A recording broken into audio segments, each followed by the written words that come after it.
The name of the project is RESTONE, and the area of research is looking at how to recycle or repurpose building and construction demolition waste.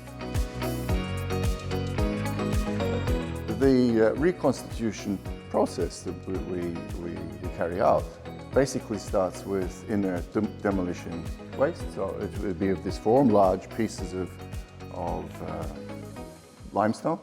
And having said that, I need to add that this process is not just applicable to limestone, it's also applicable to concrete. So it's either limestone on its own, concrete on its own, or it could be a mix of both. From the large aggregate, we come and we make smaller sized aggregates. And from that, we crush it even further to make it smaller until we get it to the point where it's literally a powder. Once we have that powder, what we do is we mix it with a cementitious binder, water, a few special chemicals, and we then take that mix and we place it in a mold. Different units require different apparatus, different forms, different molds, which we all have to design ourselves because there is nothing on the market for it. And we produce things like bricks, flex stones, and one important aspect of this is not can we make it, but will it last? The problem of durability. And we have recently constructed a small room at the alley.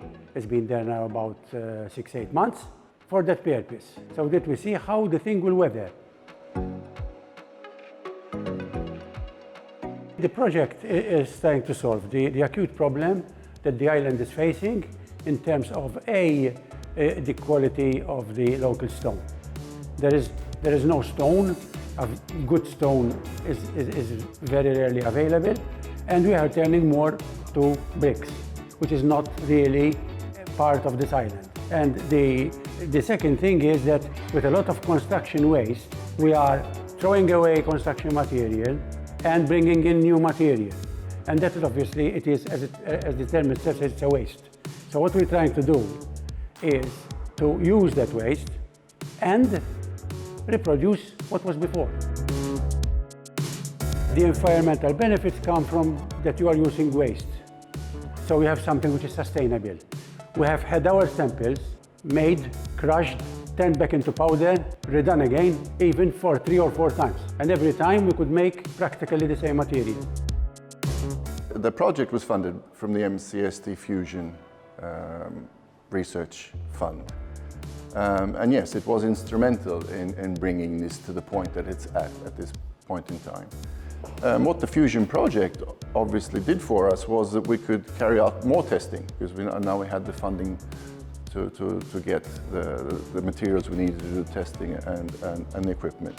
And it also linked us with industry. So having a commercial partner, it wasn't just a theoretical study. Now we were looking at how to cross the bridge from the lab to industry. University is not designed to run a business, but it's designed to do research.